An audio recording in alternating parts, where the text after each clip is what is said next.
Aceh ini memang permasalahan gizinya luar biasa. Karena apa?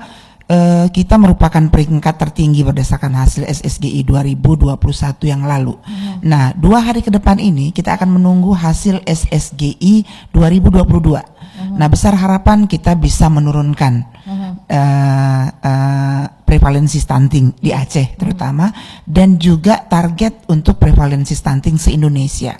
Jadi di 2024 nanti kita harus bisa menurunkan prevalensi stunting kita sampai dengan angka 14%. Nah, untuk saat ini kita masih berada di 33,2. Ya. Nah, banyak memang kita berbicara untuk stunting karena apa, akhir-akhir ini luar biasa di mana-mana menjadi booming ya, di mana-mana menjadi pembicaraan. Nah, untuk Aceh khususnya karena kita memang susah sekali menurunkan angka prevalensi stunting ini. Kelihatannya tidak segitu tinggi, tapi begitu datang survei, begitu dilihat memang tinggi kenyataannya. Nah, insya Allah hari Jumat 2 hari lagi akan muncul hasil survei status gizi Indonesia. Ya, kita akan melihat dari Aceh SSGI, ya, Bu, ya 2022 nantinya. Nah, hari ini alhamdulillah kita bertepatan dengan Hari Gizi Nasional yang jatuh pada 25 Januari yang kita selenggarakan semua di seluruh Indonesia. Nah, tema yang kita usung kali ini adalah protein tinggi mencegah stunting. Nah, jadi ada 10 intervensi spesifik yang dilakukan oleh bidang kesehatan. Salah satunya itu pemberian makanan tambahan bagi baduta itu dengan memberikan protein hewani.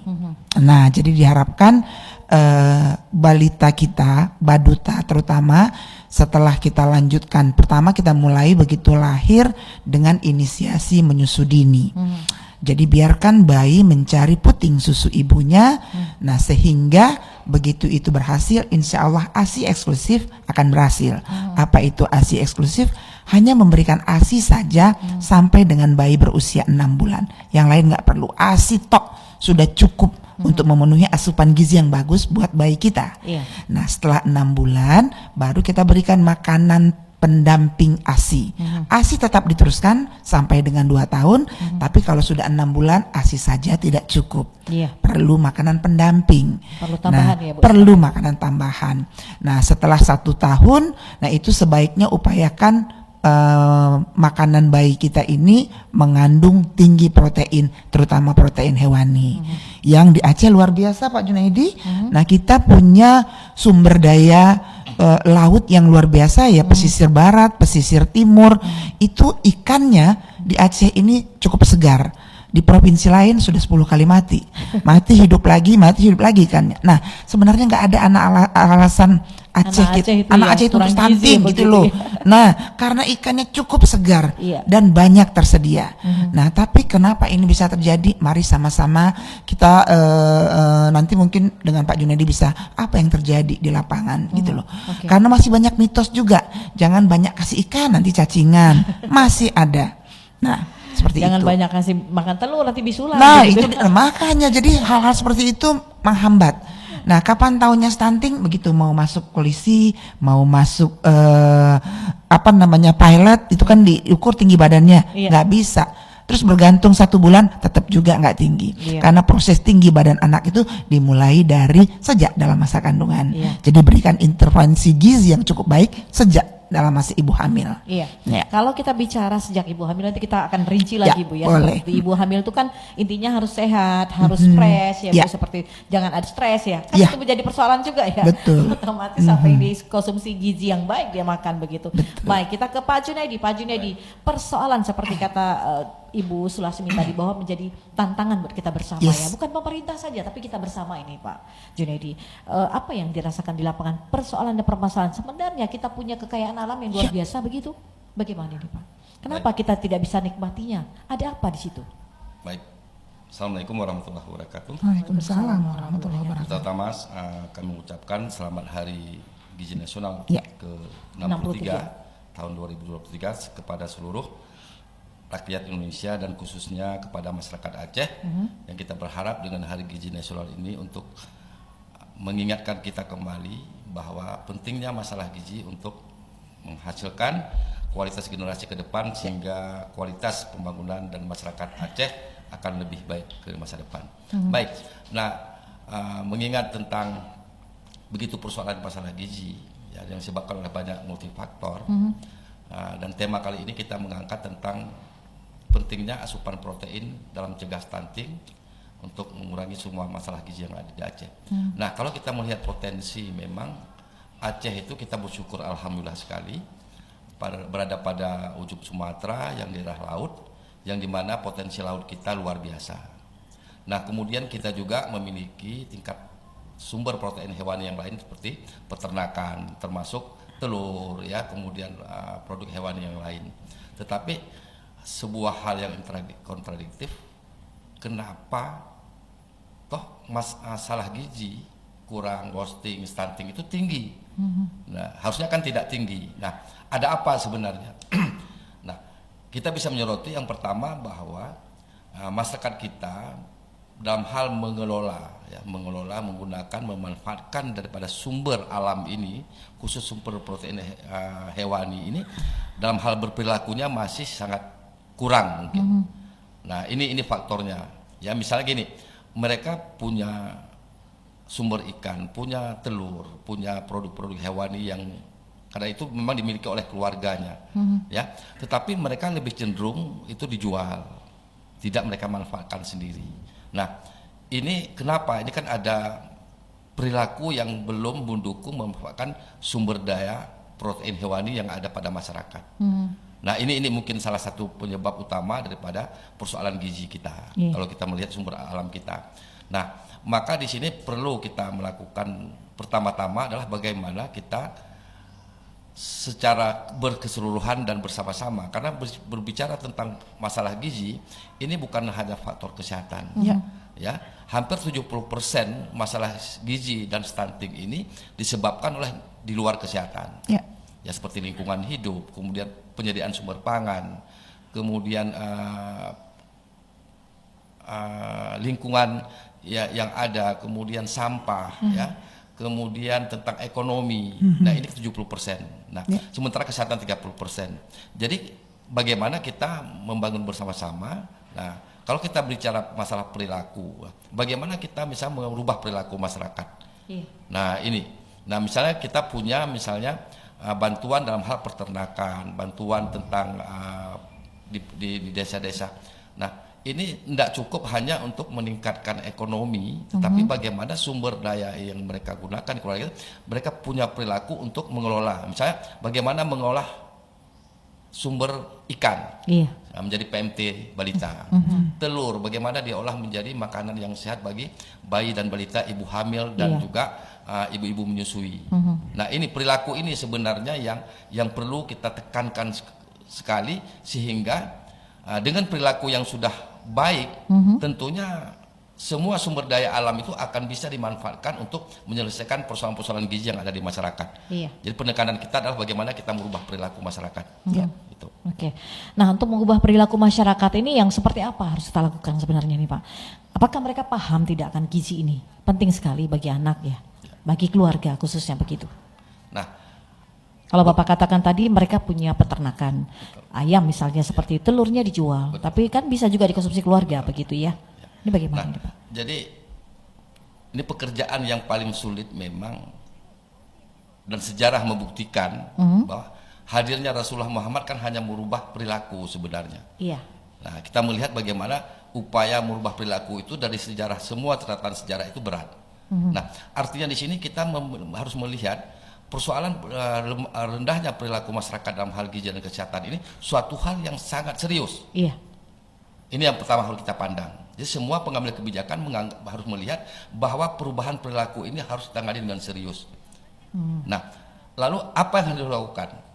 Ya, pertama kita harus bisa melakukan program edukasi dengan berkualitas. Memang sudah kita laksanakan edukasi selama ini ya. Teman-teman di Puskesmas, bidan desa juga sudah. Bahkan hampir semua tenaga-tenaga di lapangan juga melakukan hal itu. Tetapi perlu kita kaji kembali apakah program edukasi kita lakukan itu sudah berkualitas. Nah, misalnya gini, kita perlu menyiapkan tenaga dilatih dengan baik sehingga mereka betul-betul menjadi edukator yang baik.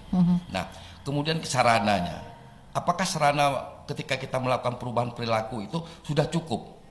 Misalnya apakah kita menggunakan media yang cukup? Nah, sekarang dengan teknologi komunikasi yang lebih maju, nah ini juga menjadi satu media yang harus kita gunakan, yang kita garap untuk melakukan perubahan perilaku, terutama kepada kelompok-kelompok remaja milenial tadi.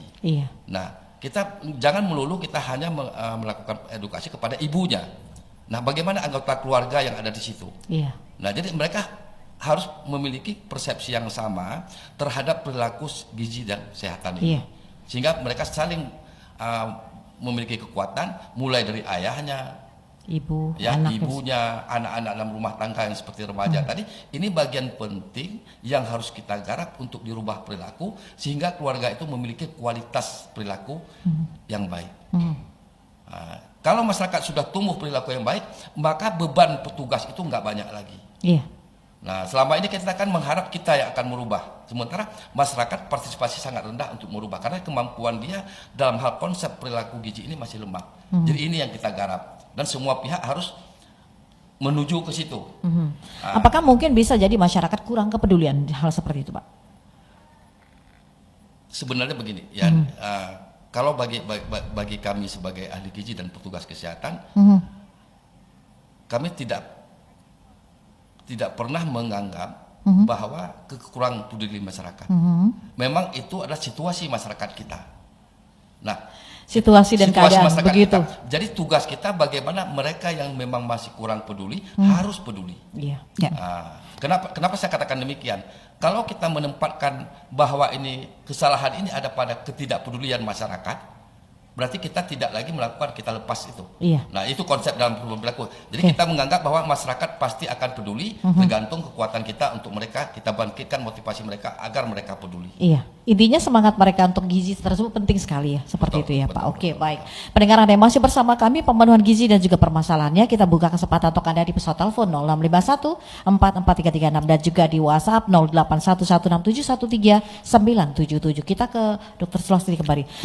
Kalau melihat tadi dokter tadi menyampaikan bahwa itu pentingnya dari bukan saja ketika sudah jadi balita, namun ketika usia kandungan di seperti itu ya. Prevalensi ketika si ibu hamil ya seperti itu Bu. Nah, ini menjadi persoalan juga. Terkadang bukan saja dari gizi tapi kehidupan dalam sebuah keluarga, stres dan sebagainya ini menjadi persoalan, dan ekonomi penting sekali, sangat mendukung sekali. Nah, upaya apa harus dilakukan sehingga seorang ibu itu bisa berdiri kuat, kokoh ketika dia memang lagi sedang mengandung seperti itu ya Bu. Jadi dia bisa menyiapkan diri dia dengan baik sehingga janin itu juga akan baik dan ketika dia melahirkan akan juga sehat begitu anak. Ya, sebelum kita masuk sana mungkin saya ingin menambahkan tadi. Karena di Aceh ini keterlibatan tokoh masyarakat, tokoh agama itu sangat penting sekali. Jadi kita berharap isu-isu terkait gizi, terkait pemenuhan asupan untuk gizi baik itu dari ibu hamil, kemudian bayi dan balita kita, atau kita mulai lagi dari remaja putrinya, itu dimasukkan dalam ceramah-ceramah misalnya, sehingga para bapak-bapak juga ikut terlibat di dalamnya. Karena kadang ini bapak-bapaknya sering tidak di rumah. Nah, sering tidak tahu apa. Jadi itu kan proses, itu kan natural, hamil, melahirkan. Nah, sebenarnya itu harus dipersiapkan. Tidak boleh ada yang hamil itu tidak direncanakan. Jadi kehamilan itu harus direncanakan. Dan semua kita berharap persalinannya bisa aman. Nah, kemudian kalau memang mau merubah mencegah stunting, itu nggak bisa ujuk-ujuk pas nanti sudah besar, nggak bisa. Artinya gini, kita mulai dulu ke belakang. Dari sejak remaja putrinya, persiapan bagaimana dia bisa menjadi calon ibu yang baik, bagaimana dia nggak kurang darah nantinya. Nah, jadi pemberian tablet tambah darah, Pak Jun, sekarang kita galakkan sebagai gerakan aksi bergizi namanya. Jadi kita menyediakan tablet tambah darah yang cukup untuk seluruh remaja putri yang ada di Aceh, dari tingkat SMP, SMA, madrasah dan daya, itu minum tablet tambah darah secara bersama-sama setiap minggu 1 tablet. Nah, kita upayakan hari Senin misalnya, dipilih oleh sekolahnya mana enak, tapi itu harus minum bersama-sama. Jadi nggak bisa memberikan saja. Nah, jadi kita akan lihat tanpa melihat dia ini anemia apa enggak, berikan tablet tambah darah sehingga dia siap menjadi calon ibu nantinya. Nah, calon ibu kita pun itu begitu dia sudah menikah. Nah, jadi siap nikah, dia juga harus dipersiapkan siap hamil enggak? Jangan buru-buru begitu nikah langsung hamil, harus siap dulu. Nah, bagaimana cara siapkannya? Kalau dia tuh jangan sampai anemia. Iya. Obati dulu sehingga kadar HB-nya cukup, kemudian tidak kurang energi kalori. Dilihat dari lingkar lengan atasnya ibu itu, jadi jangan kurus banget. Nah, pola makannya juga dijaga. Jangan mau karena kebanyakan nonton drama Korea pengen badannya seperti bintang-bintang Korea tersebut. Nah, jadi setiap ibu hamil itu harus bertambah berat badannya, karena dia nggak sendiri lagi. Sekarang sudah ada janin yang ada di dalam kandungannya. Baik Ibu Lastri, kita coba terima telepon dulu. Halo, assalamualaikum. Waalaikumsalam warahmatullahi wabarakatuh. Salam sejahtera untuk kita semua, khususnya Ibu Biniar dan Ibu narasumber. Salam sehat dan Bapak narasumber dari Perlindungan Harahap di Kota Bogor saat ini. Kemarin di Lobang Buaya Monumen Pancasila Sakti kemarin. Baru nyampe nih. Baik, silakan Pak apa temanya? Hari ini kita terkait dengan Hari Gizi Nasional, pemenuhan gizi dan juga permasalahannya. Silakan. Nah, kalau udah nasional ini ya, saya melihatnya yang lebih dibenahi dulu kesenjangan yang sangat meningkat, begitu juga stunting yang sangat memburuk, bukan hanya Aceh aja Ibu, bahkan seluruh. Baru-baru ini kami bahas di Sulawesi Utara, Sulawesi Selatan, semuanya. Padahal kita negara pertanian dan negara maritim kelautan, ikan kita bermacam spesies untuk stunting. Nah, jadi pertanyaan Parlin kepada Ibu narasumber, kemana isi piringku?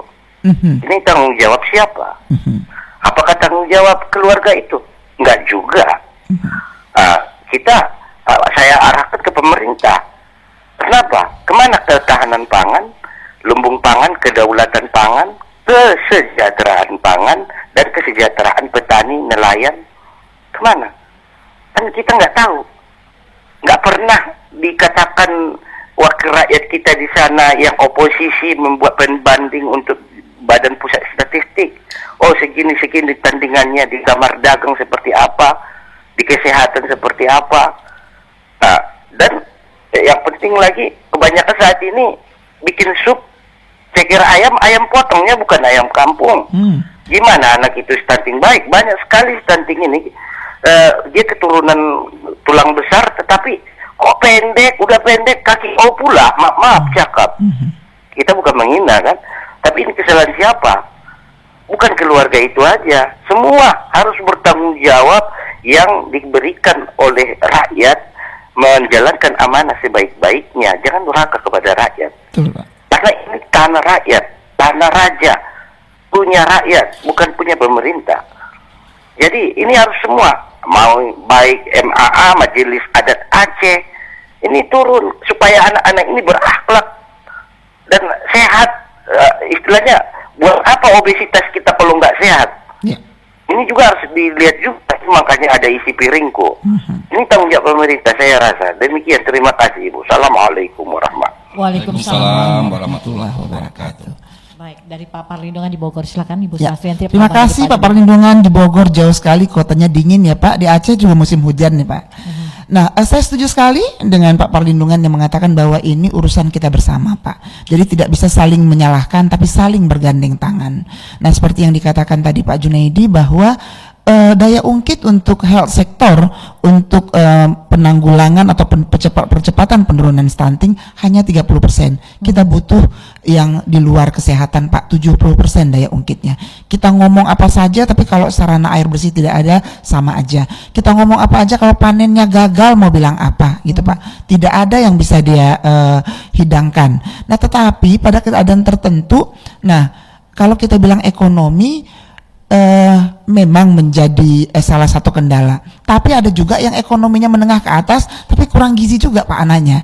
Nah artinya masih ada mungkin pesan-pesan yang belum tersampaikan ke seluruh masyarakat kita akan pentingnya gizi untuk keluarga. Contoh kita lihat Pak, Jepang dulu waktu menjajah kita dia pendek-pendek Pak, tapi saat ini coba cari satu aja orang Jepang yang pendek, nggak ada lagi Pak. Itu sebabnya intervensi atau asupan gizi ini perlu diketahui oleh seluruh masyarakat kita. Jadi bagaimana kita bisa apa saja kandungan dalam isi piringku sehingga protein hewani ini bisa sampai ke mulut balita kita. Jangan hanya tersedia di sekitarnya, tapi nggak sampai ke mulut balita kita Pak. Mari sama-sama kita bergandeng tangan untuk saling memberitahu dan keterlibatan semua pihak untuk hal ini. Terima kasih Pak Perlindungan atas usul dan masukannya. Oke, jadi ada penambahan dari Pak Junaidi, silakan Pak Junaidi. Ya, semoga Pak Perlindungan sehat terus dan Amin. itu memberikan arahan kepada kita semua apa yang sudah disampaikan oleh Pak Perlindungan. Jadi kita bicarakan tentang isi piringku, di mana ada ketentuan bahwa di situ ada bagian daripada makanan pokok, lauk hewani, lauk nabati dan juga sayur dan buah. Nah, berbicara untuk memenuhi isi piringku itu memang ini kan tidak gratis, harus dibeli.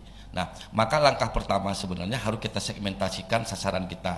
Ya, artinya dua kelompok masyarakat, ada kelompok masyarakat secara ekonomi memang mereka tidak mampu memenuhi isi piringku dan ada yang mampu memenuhi isi piringku tapi tidak terpenuhi. Ya. Itu persoalannya.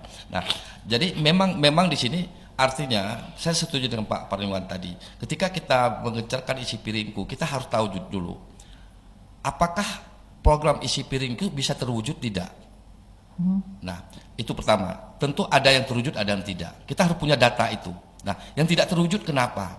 Kemungkinan faktor ekonominya, kemungkinan faktor lingkungannya yang tidak bisa menyediakan pangan tersebut. Nah, ini harus kita membuat program solusi yang tepat. Misal bagi masyarakat yang secara ekonomi tidak mampu memenuhi isi piringku, dia harus ada program tertentu. Seperti misalnya bantuan tunai, atau misalnya kita memberikan bantuan pangan, harus jelas. Nah, kemudian bagi masyarakat yang memang lingkungannya tidak mampu menyediakan pangan tersebut, berarti harus ada program program produksi pangan setempat. Nah, jadi maka untuk membicarakan tentang masalah gizi, sektor pemerintah memang sangat bertanggung jawab. Karena semua program untuk memenuhi isi piringku ini harus diberikan solusi oleh pemerintah. Program pertaniannya, program ekonominya, pemberdayaan masyarakatnya. Saling bekerja masyarakat sama. ini memang sasaran kita yang harus kita bangun. Harus kita tahu. Jadi harus punya segmentasi yang jelas dan punya sumber data yang jelas apa masalahnya, apa penyebabnya dan di mana itu. Nah, selama ini kita belum sampai ke situ bergerak. Misalnya kita melihat ada program sekarang di Kemendes itu di desa-desa itu adalah program pelestarian pangan. Kita melihat langsung itu satu desa bisa sampai 100 juta ataupun 75 juta. Nah, sekarang persoalannya program itu kemana arahnya? Sayur-sayur yang ditanam itu kemana arahnya? Apakah menangani stunting atau hanya sekedar program untuk jangka waktu tertentu? Dan kalau kita melihat sekarang hampir berapa desa saya cek sudah nggak ada lagi. Artinya program itu habis tanam, panen sekali, selesai. Tidak berkelanjutan. Tidak berkelanjutan. Ini program-program yang kita katakan kurang jelas, kurang tepat sasaran dan kita kemana ini mau dibuat? Nah, maka untuk menyelesaikan masalah stunting yang pertama harus kita segmentasi sasarannya, mengumpulkan informasi penyebab dan lokasinya sehingga program itu tepat sasaran. Pemerintah sudah melakukan banyak hal, tetapi kurang analisis perencanaan programnya yang masih sedikit kurang. Ini sehingga banyak program berjalan tetapi tidak bisa menyelesaikan persoalan.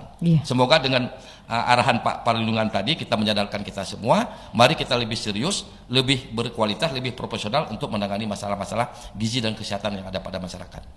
Baik, pendengar kita masih ingatkan Anda untuk bisa bergabung bersama kami terkait pemenuhan gizi dan juga permasalahannya di 0651 44336 dan juga di WhatsApp 081167 13977. Sebelum kita lanjut, kita dengarkan dulu yang satu ini, nanti kita hadir kembali dalam dialog Banda Aceh pagi ini untuk hari ini. Anda terus bersama kami di 97,7 MHz.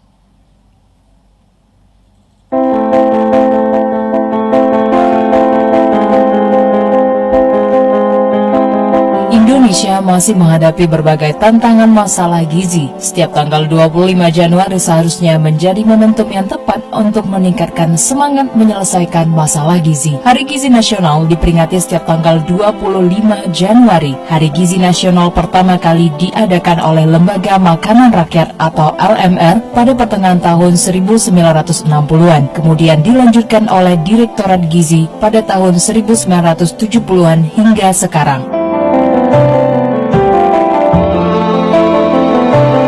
Kegiatan ini diselenggarakan untuk memperingati dimulainya pengkaderan tenaga gizi di Indonesia dengan berdirinya Sekolah Juru Penerang Makanan tanggal 26 Januari 1951. Sejak saat itulah pendidikan tenaga gizi terus berkembang pesat di banyak perguruan tinggi di Indonesia. Kemudian disepakati bahwa tanggal 25 Januari diperingati sebagai Hari Gizi Nasional Indonesia.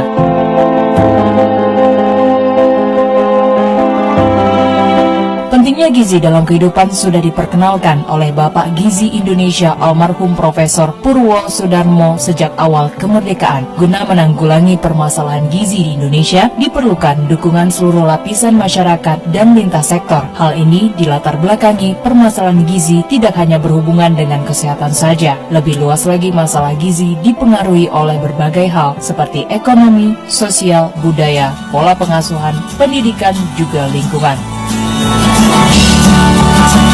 Pesan ini disampaikan oleh Radio Republik Indonesia. Pro 1 Kanal informasi dan inspirasi. Pro 1. Iya, terima kasih Anda masih bersama kami RRI Pro 1 Banda Aceh, masih dalam dialog Banda Aceh hari ini pendengar terkait pemenuhan gizi dan juga permasalahannya. Masih dengan narasumber kita ada Ketua DPD Persaki Aceh dan juga Kepala Bidang Kesehatan Masyarakat Dinkes Aceh. Anda terus bersama kami untuk Anda yang bergabung di 0651443336 dan juga di WhatsApp 0811671397. Baik, kita ke Ibu Sulastri kembali ya, Bu Sulastri.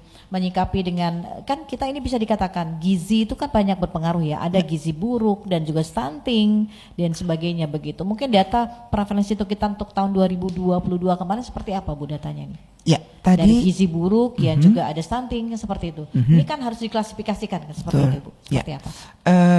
Kita punya catatan namanya EPPGBM, Elektronik Pencatatan Pelaporan Gizi berbasis masyarakat. Jadi apa yang dilakukan di Posyandu sana itu dimasukkan ke dalam aplikasi. Tetapi pada kenyataannya, dilakukan di Posyandu, tetapi tidak tercatat, tidak dimasukkan ke dalam aplikasi, hanya dicatatkan sebatas manual saja. Nah itu juga menjadi problem.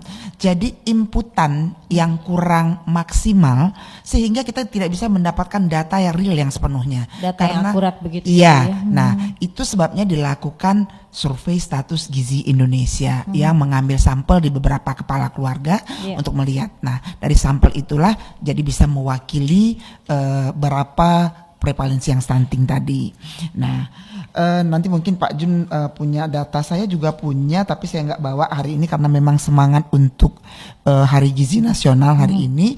Bagaimana kita semua bisa melakukan peran dan fungsinya sehingga masyarakat kita ini tadi jangan sampai ada yang kurang gizi dan juga jangan sampai kelebihan gizi. Nah, seringnya kebanyakan kalau anak-anak Aceh ini pada waktu dia balita dia stunting, sudah gede dia banyak yang obesitas. Karena apa? Kebanyakan makan yang berlemak, kemudian juga olahraganya kurang. Nah jadi mager, tidak seimbang ya? Nggak seimbang, jadi anak-anaknya kurang gizi, yang gedenya pada kelebihan gizi. Itu juga nggak bagus. Bagaimana menyeimbangkan ini? Jadi asupan gizi yang seimbang juga harus diperhatikan. Orang Aceh ini kan seneng yang manis-manis nih, padahal orang Aceh udah manis ya. Kalau bertamu, kalau nggak minum yang disuguhi dengan yang manis, manisnya luar biasa. Kopinya, gulanya luar biasa, manisnya gitu loh. Nah sementara di daerah lain kalau kita bertamu dia cukup memberikan aku aqua saja. Nah kita pikir, wah ini kenapa rumah ini kok nggak ngasih kita teh ya, pelit banget orangnya. Padahal itu itu lebih tadi, sehat ya. iya itu tadi pola makannya. Nah itu juga menentukan tentang kita ini adalah apa yang kita makan. Nah kemudian ada kalau belum makan, namanya kalau belum makan nasi, pada baru makan mie Aceh luar biasa enaknya. Baru makan mie itu kan itu masih mie. Nah, jadi pengertian yang seperti itu, belum makan kalau belum makan nasi, padahal baru mie ya. karbo juga yang dimakan gitu loh. Iya. Nah, itu masih beredar di masyarakat kita. Nah, kemudian tadi banyak kemakan yang manis-manis. Jam 10 sudah snack ketan serikaya lagi, pagi nasi gurih lagi. Semuanya manis gitu loh. Kemudian banyak konsumsi yang asin juga. Ya, luar biasa. Nah, padahal itu juga semua mempengaruhi penyakit-penyakit yang degeneratif, yang tidak menular. Makanya banyak kita yang stroke, hipertensi, DM dan sebagainya. Jadi peristiwa permasalahan gizi ini di setiap lingkaran kehidupan manusia harus kita perhatikan dengan baik. Iya. Ya. Jadi seperti itu ya. Jadi di kita dulu ya Bu, seperti itu. Di kita dulu. Di kita bagaimana mengatur pola makan yang sehat. Betul. Begitu ya. Ya. Jangan ketika melihat ada kuah belangong nambah ini lah. Nah, kemudian kebiasaan junk food untuk para remaja kita ini maunya yang serba cepat. Iya, Sekarang siap apa-apa saji. siap saji. Nah, tanpa mengetahui di situ banyak penyedapnya. Benar. Ya, luar biasa. Nah, orang Aceh ini kurang makan sabu. Bukan sabu-sabu loh. Sabu itu sayur dan buah yang segar. Nah, kita kan kadang-kadang udah, kenapa kalau ada tamu-tamu yang datang dari luar provinsi menanyakan, kok warung makannya jarang ya yang ada sayurnya, yang ada semua daging, semua ikan, pokoknya lauk banyak, kurang makan. Itu juga mempengaruhi untuk kesehatannya. Tapi untuk balita kita perlu asupan protein yang tinggi tadi, dari telur, dari susu, dari daging, ikan. Apalagi saya kalau ngomong ikan luar biasa, saya pernah datang ke beberapa sekolah untuk melihat bagaimana asupan gizi remaja putrinya yang orang tuanya nelayan. Saya bertanya, terus gimana? Ada Bu, tapi yang bagus-bagus dijual Bu. Kami makan yang ikan asin aja. Nah itu yang terjadi. Padahal jadi, itu mereka mendapatkan dengan dengan ikan yang baik ya. Sumbernya produksi. ada di yang depan memang mata. masih original ya bisa dikatakan. Iya, begitu. jadi itu pengertian seperti itu. Jadi yang bagus dijual. Iya. Yang harga ikannya tinggi gitu, nilai jual tinggi dijual begitu ya. Tapi yang nilai rendah dikasih anak-anak. Nah, jadi kita perlu terus menyebarluaskan informasi ini, pentingnya gizi untuk seluruh anggota keluarga. Iya. Nah, kemudian menomorsatukan bapak biasanya nih, ibunya hamil, nyiapin makanan, terus kasih bapaknya duluan, dia nanti sisanya. Nah, itu juga jangan. Itu juga harus sudah bisa kita hilangkan. Bagaimana mengedepankan asupan gizi terutama untuk ibu hamil tadi. Gimana dia nggak stres coba? Dia mau makan apalagi. Nah, jadi ibu-ibu yang bapak-bapak ini yang punya istri yang sedang hamil itu harus siap siaga. Nah, nggak boleh ada stres. Karena kalau udah stres macet aja semuanya. Udahlah dia lemas, tambah dia stres lagi. Bagaimana kehadiran bapak bisa mengurangi stres ibu? Karena itu juga mempengaruhi dengan pola makannya. Jadi dibuat ketika wanita itu hamil harus jangan ada stres ya. Jangan ada stres, kemudian dibuat asupan gizi yang cukup. Ya, gitu. Jadi buat dia tenang seperti itu ya. Please. Jadi itu membuat juga berpengaruh pada janinnya. Yes. Oke, dari Pak Junaidi sini datanya seperti apa Pak? Baik dari gizi buruk sendiri dan juga dari stunting. Ini kan ada klasifikasinya Pak. Seperti apa ini? Terus dari obesitasnya juga. Gizi itu kan ada dua, ada gizi buruk, ada gizi yang berlebih, ada over ya, seperti itu. Jadi untuk mencapai target gizi baik itu kita harus seimbangan seperti itu. Nah ini seperti apa mungkin Pak data-data yang didapatkan di lapangan sendiri? Nah kita berbicara dengan data, maka artinya sebenarnya kita data, coba terima telepon dulu ya. baik. Boleh, silakan. Oke, baik. Halo, assalamualaikum. Waalaikumsalam Ibu. Warlindungan Pak, harap Parlindungan lagi ada kembali, kelupaan silakan. tadi. Silakan. Oke, silakan Pak. Ya Bu, masalah ibu hamil ini juga memang ibu hamil ini nggak boleh stres. Ya. Ini saya rasa banyak juga karena makanan juga yang suka jajan nggak karuan, sehingga terjadi keputihan juga. Itu bisa menyebabkan apalagi keputihannya mengkristal. Ini merusak bayi balita juga setelah melahirkan. Dikala kita seksio itu yang melahirkan itu sangat buruk sekali kadang. Jadi ini tanggung jawab pemerintah seperti katakanlah AMDAL. AMDAL ini kan membuang limbah. Ini seharusnya limbah pabrik ini seperti kelapa sawit PKS atau tambang-tambang nggak boleh membuang merkurinya ke karena ibu-ibu hamil kan sangat menginginkan makanan kerang. Sangat bagus kerang itu buat ibu hamil. Tetapi ternyata sudah kena racun. Ini harus tanggung jawab pemerintah juga. Harus siap, saya rasa. Itu tambahannya, Ibu. Okay. Demikian, terima kasih, Bu. Baik, terima kasih Pak Parlindungan. Sudah bersama RRI. Baik, Pak Junedi mungkin bisa tanggapi Pak Parlindungan dulu ya, nanti baru pertanyaan saya. Silakan Pak. Terima kasih Pak Parlindungan sudah bisa menambah lagi. Maka saya katakan tadi bahwa untuk mencapai suatu kualitas makanan daripada masyarakat kita itu semua pihak harus bisa memiliki informasi alur produksi makanan itu sehingga makanan itu betul-betul tanpa kontaminasi. Nah, kadang-kadang seperti ini, kita punya sumber pangan laut, tapi lautnya sudah tercemar. Kita punya sumber ikan kolam, ikan sungai, tapi tercemar. Nah, ini kan memang yang bisa menjaga tingkat pencemaran ini kan pemerintah. Nah, jadi untuk memastikan makanan itu aman dimakan, artinya itu ada ketahanan dan keamanan pangan yang berkualitas itu harus betul-betul punya regulasi yang kuat. Nah, ini mungkin yang harus kita lakukan sehingga betul-betul tersedia makanan juga sehat. Nah, memang betul ini harus ada regulasi yang cukup untuk mengamankan semua produk pangan yang ada di Indonesia, termasuk pestisida yang digunakan oleh para petani. Iya. Nah, ini harus ada regulasi dan harus dijaga betul. Itu mungkin tambahan kami untuk Pak Perlindungan. Oke, baik Pak. Termasuk dengan data tadi Pak, seperti apa baik, itu? Jadi berbicara tentang data, nah disinilah maka dalam proses sebuah pembangunan suatu bangsa itu, ini memang kita harus bisa memahami bahwa data itu sangat penting. Ya, data itu sangat penting. Artinya data itu penting. Tidak mungkin kita bisa merencanakan suatu program tanpa data yang akurat. Nah, masalah sekarang bagaimana kita bisa mendapatkan hasil data yang akurat. Kita bicara tentang masalah gizi, masalah stunting dan juga masalah beberapa obesitas. Pertanyaannya, apakah data yang kita miliki itu sudah mewakili jumlah populasi ataupun balita kita? Nah, kita bicarakan EPBGM sudah dibahas oleh Bu Sulasmi tadi. Nah, capaian EPBGM kita di Aceh itu rata-rata 40 sampai dengan 65%. Nah, artinya dari 100 balita yang ada di satu desa, itu rata-rata datang itu ke Posyandu itu hanya sekitar 50. Artinya kita tidak tahu persis berapa sebenarnya yang bermasalah. Yang stunting berapa sebenarnya. Nah, ini kelemahan kita data EPBGM. Artinya kita harus melakukan sebuah perubahan bagaimana semua sasaran yang ada di wilayah desa, baik remaja maupun balitanya, ibu hamilnya harus 100% dari data. Itu yang pertama. Sehingga kita betul-betul tahu. Kemudian bagaimana data itu memiliki akurat kualitasnya.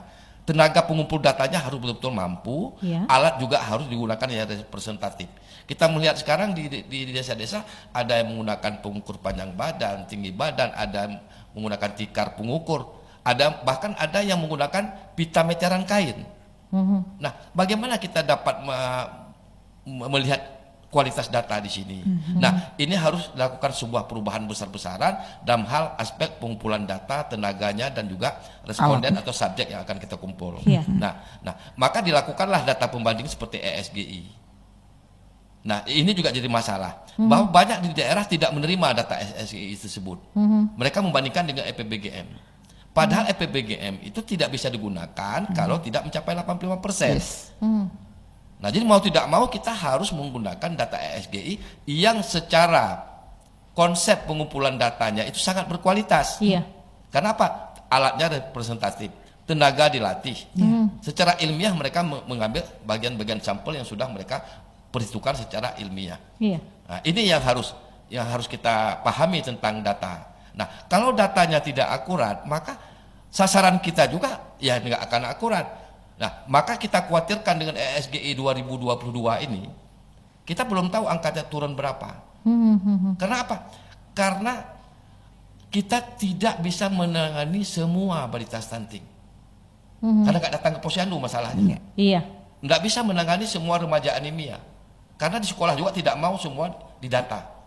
Tidak bisa kita menangani semua masalah ibu hamil. Karena tidak semua ibu hamil mau datang ke posyandu. Nah, kalau tidak datang, oke, yang datang kita anggap dia sedikit perubahan lah. Iya. Yang tidak datang itu kan akan lahir lagi masalah. Anemia baru, stunting baru, ibu hamil kek baru. Dan tidak terdata. Dan tidak terdata terus. Akhirnya kita tidak pernah keluar dari persoalan ini. Iya. Maka langkah yang paling pertama yang harus ditekankan oleh pemerintah, semua pihak seluruh Aceh, bagaimana mendatangkan sasaran masyarakat itu ke tempat pelayanan kesehatan. Iya. Posyandu minimal. Harus datang 100%. Maka di sini butuh kekuatan tenaga lapangan. Maka kami dari Persagit pernah menyarankan bagaimana pemerintah bisa mengakomodir setiap desa atau ada ahli gizi khusus yang menangani persoalan gizi ini. Karena di lapangan tidak ada tenaga profesional yang ada di Puskesmas. Iya. Sementara persoalan kita di desa sekarang, siapa tangani itu dan siapa yang akan menangani secara profesional? Dan tidak semua puskesmas ada tenaga Ada gizi. tenaga gizi lagi. Ahli gizi. Tidak begitu. semua Tidak puskesmas. semua puskesmas. Seharusnya memang harus ada. Harus begitu. ada. Dan ini menjadi tanggung jawab besar pemerintah Aceh bagaimana membenahi sistem ketenagaan kesehatan khusus dalam hal penanganan gizi di Aceh. Iya. Harus memiliki ahli gizi. Itu mungkin saran saya, karena tanpa tenaga ahli jangan harap persoalan selesai. Iya. Atau kita balik, apabila menempatkan bukan pada ahli, maka tunggulah kehancuran. itu memang begitu hadisnya. Jadi kalau kita lihat kenapa belum selesai, berarti kita belum bekerja secara ahli. Maka mari kita berubah berpikir, semua sektor, swasta, pemerintah harus bersama-sama proaktif untuk menyelesaikan persoalan-persoalan gizi dan kesehatan masyarakat Aceh. Terima kasih. Jadi intinya persoalan gizi adalah persoalan kita bersama, Yes. gitu ya. Yeah. Oke, Ibu Sulasmi, kalau menyikapi tadi disampaikan juga bahwa posyandu sudah ada, per bulan mungkin kan sudah diberikan, Yeah. dihimbau terkadang di masyarakat desa ya seperti Yeah. itu. Tapi dari sekian orang mungkin 50% yang hadir begitu. Nah, upaya langkah-langkah apa ditempuh Bu sehingga ini kesadaran dari keluarga, ada satunya kita tidak bilang ibu, kita tidak bilang bapak, tapi keluarga. Ya Bu. Jadi dia punya niat atau proaktifnya terhadap posyandu tersebut begitu, karena itu penting buat pertumbuhan si anak. Dengan apa kekurangan si anak dia mudah dia atasi nantinya ke depan begitu. Betul. Nah, berbagai upaya kita lakukan agar bisa menarik perhatian sasaran untuk datang ke posyandu. Jadi ibu hamilnya, anak balitanya. Nah, kalau dulu posyandu kan hanya ada balita, sekarang nggak ada posyandu, namanya posyandu prima. Siapa aja bisa datang di waktu yang ini. Jadi apa? Kita harapkan juga kader-kader ini juga mempunyai inovasi tenaga kesehatan gitu juga, sehingga jangan merupakan satu rutinitas aja, datang beri makanan terus pulang, tapi ada sesuatu hal yang membuat mereka ini posyandu kita hari ini enak loh, ada penyuluhannya, ada pemutaran filmnya misalnya yang berganti, jadi tidak membuat masyarakat bosan. Itu pun harus kita upayakan, karena kalau enggak kita nggak dapat sasarannya. Nah, seperti itu. Jadi apakah sejauh ini sudah dilakukan hal seperti itu, Bu? Ya, jadi semua kita upayakan. Ada yang kadang-kadang beli balon, ada dia pakai boneka. Nah, jadi tiap-tiap puskesmas atau tiap-tiap desa punya inovasi tersendiri, karena nggak hanya kesehatan saja, dibantu juga oleh Pak Geci dan aparat Gampung yang ada. Berarti ini memancing ketertarikan mereka ya. Gitu. Jadi tidak membuat rutinitas yang kayak biasa, business as usual. Kita pengen sesuatu yang kita harus datang nih di posyandu kita sekarang. Wah, makanannya sudah enak-enak, kemudian ada penyuluhannya, ada boneka. Jadi banyak. Itu inovasi dari masing-masing daerah. Nah, kita harapkan seperti itu. Kalau nggak bosan, saya nggak mau ke posyandu, itu aja, datang pulang udah. Nah, seperti itu. Tidak ada kadang-kadang yang berkesan buat mereka. Mestinya kan ada konselingnya. Bu Maya, kita lihat anak ibu kemarin berat badannya 6 kilo. Kok sekarang 6 kilo ya? Kira-kira si adik ada sakit nggak? Si adik kenapa ya? Kok makannya ada makan apa? Mungkin makanannya itu juga. Jadi membuat berat badannya tidak bertambah. Nah, jadi kita harus membuat inovasi-inovasi yang di daerah lain luar biasa. Dia nggak hanya buat pada jam kerja, kadang sore dia buat posyandu. Biar datang semua. Karena pada jam kerja ibu hamil itu ada yang bekerja loh. Dia pulangnya sore.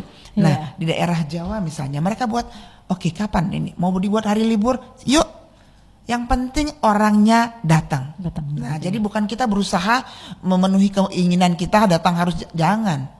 Ikuti kemauan masyarakat sehingga sasaran kita akan lebih ramai datangnya. Iya. Sejauh ini untuk Aceh sendiri apakah sudah mengikuti keinginan masyarakat? Nah, ada perbandingan tidak, Bu?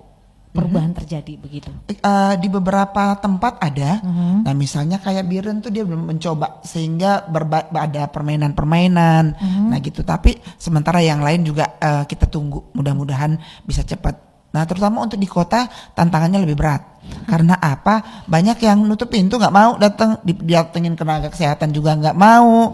Nah, mereka banyak berkunjung ke dokter spesialis. Yang kita takut datanya itu tidak terinput.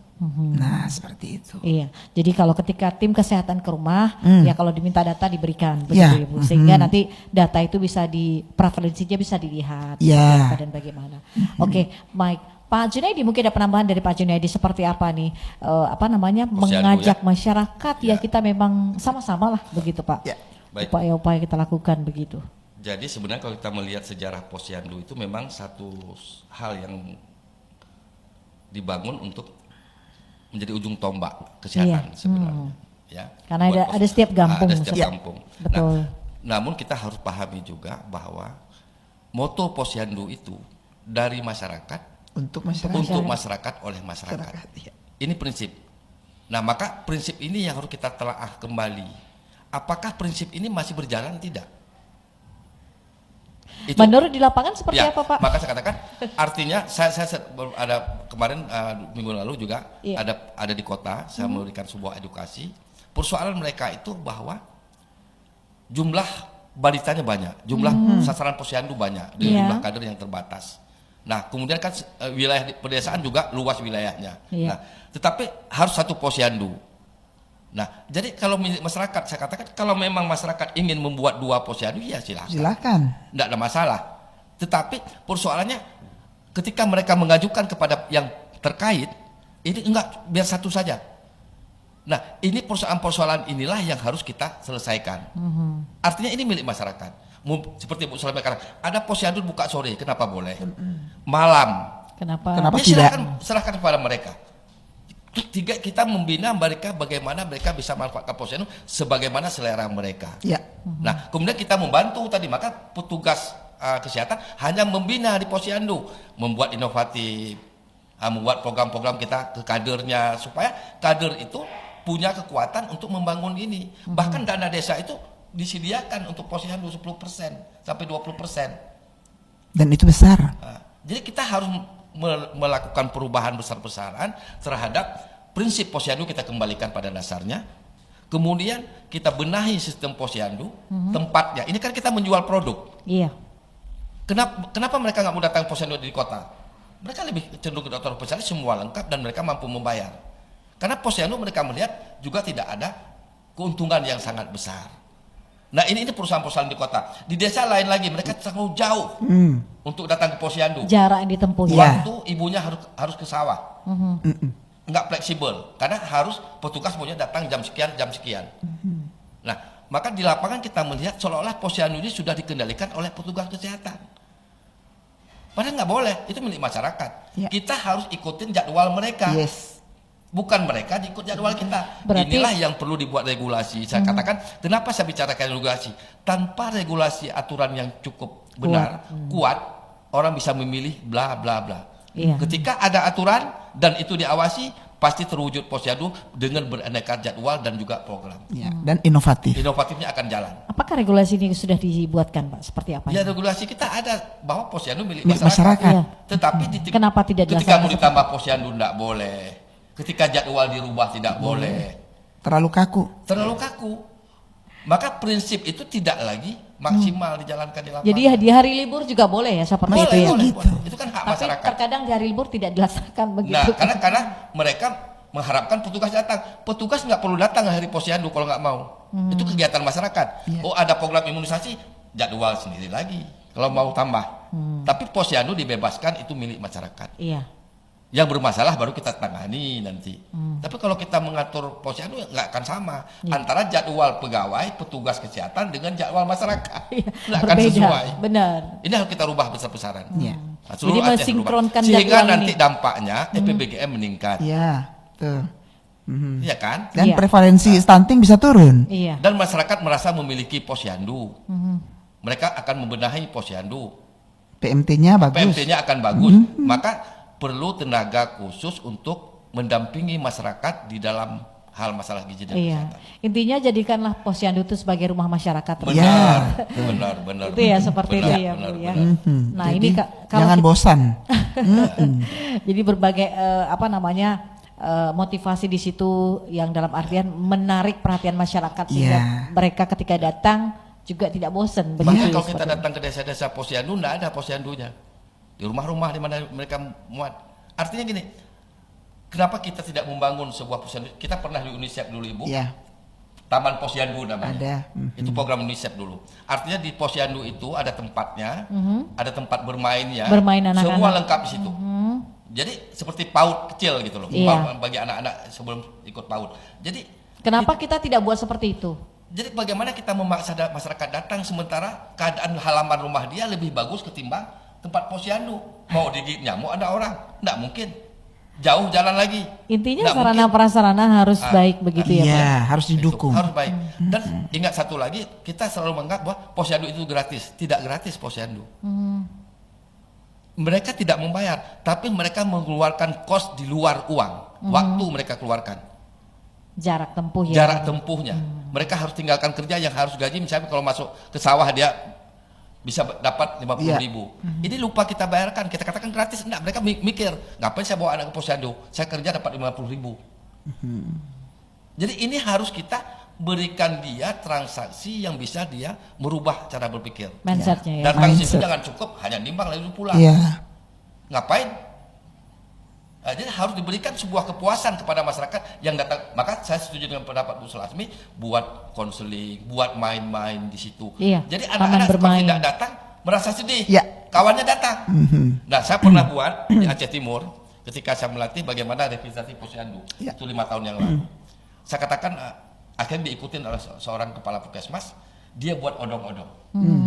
Khusus odong-odong itu dari beca untuk bawa anak ke posyandu. Akhirnya semua anak-anak itu minta karena dijemput tiap posyandu. Jadi misalnya di Syah hari ini, beca odong-odong itu datang ke desa itu, umumkan yang mau ke posyandu diantar. Apa nggak berebut anak-anak? Iya, Ini salah senang. satu program inovatif. Iya. Berarti itu inti seperti itu bisa dilakukan oleh desa dong. bisa, Boleh. bisa. Nah ini memang. perlu kerjasama yang baik antara tim Betul. kesehatan dengan desa, begitu ya. Ya, Jadi semua pihak bukan Semua hanya pihak, masyarakat, semua bukan, pihak. jadi Semua pihak. saling mendukung, saling terintegrasi. Gitu. Maka saya pernah ngomong dulu kita ngomong, sekarang kita jangankan menyelesaikan masalah stunting, membawa balita dari desa ke posyandu aja belum sanggup. ya itu menjadi Ini persoalan persoalan. kita, ya. Alberanya kita bawa orang ke posyandu belum mampu, apalagi menangani anak yang bersalah. Iya. Nah, jadi itu kita garap yang sederhana. Semoga dulu, ya. saja jemput bola seperti ini bisa dilakukan ya Benar, Pak. benar, Jadi benar. menarik Ya. perhatian dari keluarga, ibu dan juga anak seperti itu. Dan ketika anak juga tidak jenuh ketika di sana tidak rewel, dia Ya. ada teman bermain yang seperti ada tempat bermain yang memang betul-betul terkontrol dan sehat. Dan satu begitu. lagi harus dalam promosi kesehatan, jangan pernah melihat sasaran itu orang yang tidak berdaya. Iya. Mereka punya selera loh, punya keinginan loh. Mereka bisa membanding-bandingkan, apalagi dengan teknologi sekarang. Iya. Ngapain saya posyandu dalam begitu, mending saya pergi ke tempat lain. Iya. Nah, jadi kita harus bisa merubah perilaku masyarakat dengan konsep-konsep modern. Karena ini Intinya buat mereka nyaman, buat mereka puas ya, Benar, seperti itu ya. benar. Puas dengan kualitas yang bagus ya, seperti fasilitas yang baik ya, membuat mereka juga kan bisa ke situ, tidak harus ke spesialis Dan seperti rindu itu. ke posyandu. Iya, begitu. Jadi disitulah bisa ajang silaturahmi, ajang berbagi Ya, ya, seperti itu ya. Betul, sharing Jadi pengalaman. anak-anak juga bisa bermain tidak sumpek ya, Iya, begitu, betul. tidak jenuh ya. Oke, baik. Ibu Sulastri mungkin harapannya seperti apa ini, Bu? Oke, Ini di penghujung perbincangan saya kita. berharap semua masyarakat kita ini tahu penting akan artinya gizi bagi perkembangan baik itu janin, terutama di 1000 hari pertama kehidupan. Jadi jangan lupa untuk membawa ibu hamil, bayi dan balita kita ke posyandu agar kita bisa mengamati perkembangan dan pertumbuhannya. Iya, tumbuh kembang anaknya Ya. seperti itu ya. Oke, dari Pak Junaidi harapannya seperti apa nih Pak Harapan Junaidi? kita bahwa pada Hari Gizi Nasional ke-63 tahun 2023 ini, pertama kepada kita semua pemangku kepentingan, Iya. pengambil kebijakan, dan juga kepada seluruh komponen lembaga-lembaga swasta, dan juga kepada seluruh masyarakat Aceh yang kita cintai. Mari kita semua bergerak dengan tulus, dengan jiwa saling menyayangi, Iya. bahwa masih banyak masyarakat kita yang di desa, di kota, yang nasib mereka kurang bagus secara ekonomi, secara lingkungan. Mari kita selesaikan, kita bantu dengan kekuatan Aceh yang uang yang begitu banyak, ya. Kita juga memiliki orang-orang yang cerdas, ya. Dengan kekuatan kita, insya Allah dengan rasa tulus dan kita berjuang, berdoa, sehingga masalah gizi Aceh akan bisa selesai dan membuat kita sedikit bisa menampakkan muka di negara ini. Amin. Kita sebagai orang Aceh kadang-kadang merasa sedih, orang selalu menuding kita terkaya di Indonesia, Tapi kok lalu masih- kita banyak yang miskin masih, Kenapa masih masalah miskin stunting lagi? tinggi, Ya. masalah pendidikan kualitas juga rendah. Iya. Ini sesuatu persoalan yang sangat penting kita rasakan dan kita harus Selesaikan. keluar dari situasi ini. Saya rasa insya Allah kalau kita berjuang bersama, bangkit bersama, Iya. Allah ridho, pasti Aceh akan lebih baik ke depan. Iya. Terima kasih. Amin. Assalamualaikum warahmatullahi wabarakatuh. Waalaikumsalam warahmatullahi. Terima kasih untuk narasumber kita Ketua DPD Persagi Aceh, Ya. Pak Junaidi SST MKes, dan juga Ibu Dr. Sulastri Sulasmi. Oh, mohon maaf, Sulasmi ya. Ya. Kepala Bidang Kesehatan Masyarakat Dinas Kesehatan Provinsi Aceh sudah bersama RRI, pemenuhan gizi dan juga permasalahannya, dan juga kita harapkan di Hari Gizi Nasional ini yang ke-63, Ya. mudah-mudahan perubahan gizi di Aceh juga akan terpenuhi dengan baik. Amin. Dan kita harapkan juga proaktif dari seluruh masyarakat dan seluruh elemen ya, dalam hal ini juga membuat bagaimana tumbuh kembang anak-anak Aceh dengan lebih baik, baik sisi Amin. pendidikan yang akan meningkat, juga gizi yang lebih baik, Ya. dan stunting juga akan diperubahan ya, seperti itu kita harapkan juga. Dan mudah-mudahan perhatian kita bersama butuh untuk bagaimana pemenuhan gizi dan juga permasalahan kita bisa mengatasi bersama-sama. Ya. Terima kasih, lebih dan kurang mohon maaf. Assalamualaikum warahmatullahi wabarakatuh. Waalaikumsalam warahmatullahi wabarakatuh.